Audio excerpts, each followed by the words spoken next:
Bend over. Let me have you right here. 6 words. 6 words from a man who had not touched his wife in 6 months. 6 words whispered in a quiet kitchen on an ordinary Tuesday morning, and everything changed. Claudia Thomson woke up that morning thinking about eggs, not about her marriage, not about the 6 months of polite, suffocating distance that had become the wallpaper of her life, not about the man sleeping across the hall who looked at her like she was something he was forcing himself not to reach for. Just eggs, just breakfast, just Tuesday. She had absolutely no idea that a silk robe and a bowl on the top shelf were about to bring the most controlled man in Seoul completely to his knees. Welcome back, everyone. This one hits fast and it hits hard. Stay with me. Hit subscribe, tap the bell, and drop a comment right now. Have you ever had one completely ordinary moment change everything? Tell me below. Let's go. The kitchen was Claudia's room. Not technically. Technically, everything in this 12,000 square foot Seoul mansion belonged to Kang Ji-woo, the most feared name in the city. But the kitchen? Claudia had claimed it the way a woman claims what she needs when everything else feels borrowed. She'd put herbs on the windowsill. She'd reorganized the spice shelf. She knew where every single thing lived, including the ceramic mixing bowl, chipped from an accident in week 2, sitting on the top shelf of the open cabinet above the island. Ji-woo had a full schedule in Gangnam. The chef had Tuesdays off. The house was hers. She came downstairs at 9:30, short silk robe, bare feet, natural hair still damp from the shower, no audience, no performance, just a woman in her kitchen making breakfast. She turned the stove on. She reached for the bowl, top shelf, slightly too high for comfortable reach. She stretched, rose on her toes. Both arms up, the robe shifted with her, hem rising, one strap sliding off her brown shoulder, her hair falling forward as she strained for the bowl. She was thinking about chives. She heard it before she processed it, a sharp, involuntary intake of breath from the kitchen doorway. The sound of a man who just walked into something he wasn't prepared for. Claudia turned. Ji-woo was standing in the doorway. He was supposed to be in Gangnam. He was not in Gangnam. Collar open, jacket gone, and he was staring at her with an expression she had never, not once in 6 months, seen on his face. Not polite, not measured, not carefully contained. Staring, jaw locked, one hand gripping the doorframe hard enough to whiten his knuckles. His eyes moving over her the way they had never allowed themselves to move before, slow, helpless, undone. The kitchen shrank around them. Neither of them moved. "Don't move," Ji-woo said. Not his usual voice, stripped of every layer, raw at the edges in a way that made Claudia's heart slam once, hard against her ribs. "What?" she whispered. He moved. 3 strides. That was all it took. 3 strides and he was across the kitchen, and then he was there, both hands landing on the counter on either side of her, not touching her, just surrounding her, caging her between his arms and the island with a deliberateness that made it absolutely clear this was not an accident. The heat came off him in waves. He lowered his head, mouth at her ear, and she felt the slight unsteadiness in his breathing that told her whatever composure he was projecting, the interior was something else entirely. "Bend over. Let me have you right here. If you're feeling this right now, smash that like button. Keep going." Claudia didn't move. Not fear, not hesitation. Just 6 months of walls cracking open all at once is a physical thing. She needed 1 second to absorb it. "Ji-woo." "Tell me to stop," he said, strained, "and I walk back out that door. Everything goes back. I give you my word." Silence. "But Claudia." He pulled back just enough to look at her, and his face, every wall gone, every careful constructed layer demolished, just him. Finally, actually him. "I have wanted you since the first night I met you," he said. "That is not an exaggeration. You were never the problem. You were never." Something cracked in his voice. "You have been exactly what I wanted from the beginning, and I kept you at a distance and I called it protection. But I was protecting myself.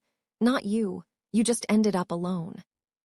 Claudia felt the truth of it settle through her, like something heavy finally landing. You made my coffee every Tuesday morning, she said quietly. He went still. I saw you once, 6 a.m. You didn't know I was there. You knew exactly how I liked it. She looked at him steadily. That's not a man who doesn't care. That's a man working very hard to pretend he doesn't. Ji-woo said nothing. Why? She asked. What does can't actually mean? The silence had history in it. The last person I let myself feel this way about ended up in a hospital, he said. Because of who I am in this city, she survived. But I sat beside that bed and I made a promise to myself. That you'd never let it happen again. Yes. Ji-woo, her voice was steady, precise. I reorganized your spice shelf. I kept a chipped bowl because I'm attached to it. I have been inside your life for 6 months.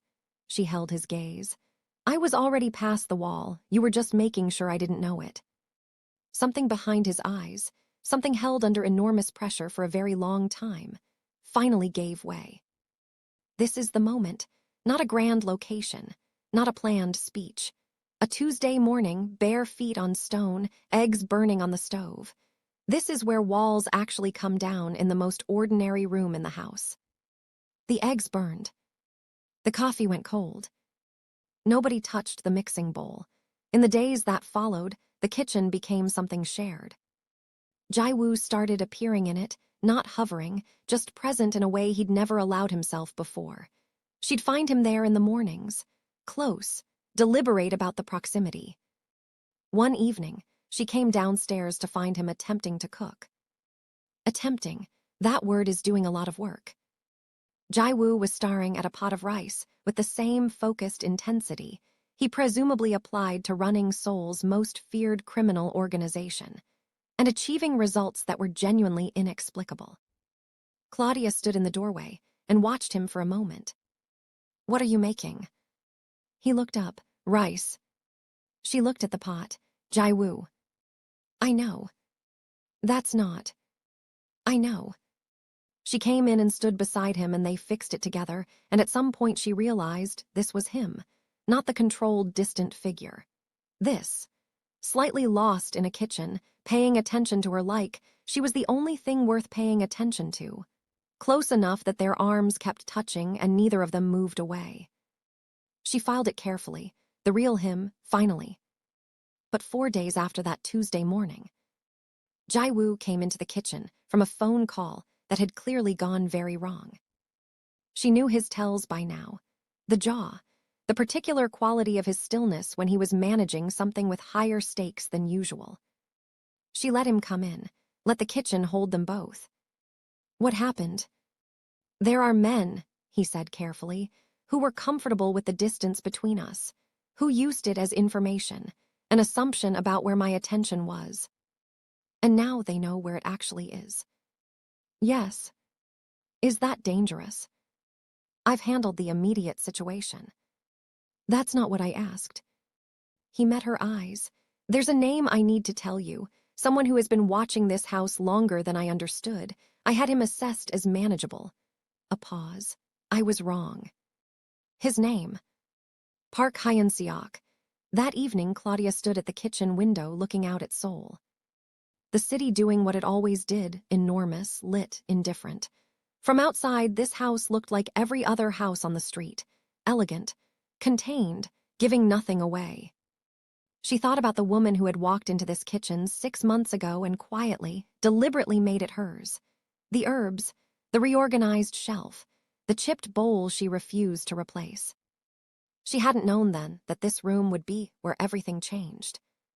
She hadn't known it would be where Ji-woo finally broke, where he finally looked at her the way he'd apparently always wanted to look at her, where he stood at counters and islands and stoves and told her the truth sideways, the way people do when their hands are busy and the words can finally slip out. She hadn't known the kitchen would become the most honest room in a dishonest world. Behind her, Ji-woo's phone buzzed on the counter. Silence. A very specific silence, the kind with a shape to it. Ji-woo, she turned. He was looking at the screen with an expression she hadn't seen before, something older, something with a history she didn't know yet. He turned the phone toward her. A photograph, Timestamped 47 minutes ago. Her standing at the kitchen window.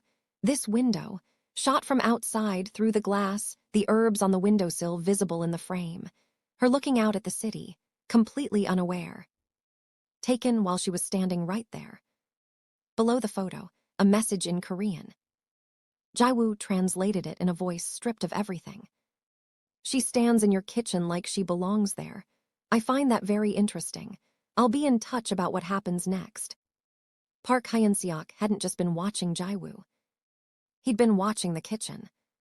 He'd been watching her. And he knew exactly which room had the lowest walls.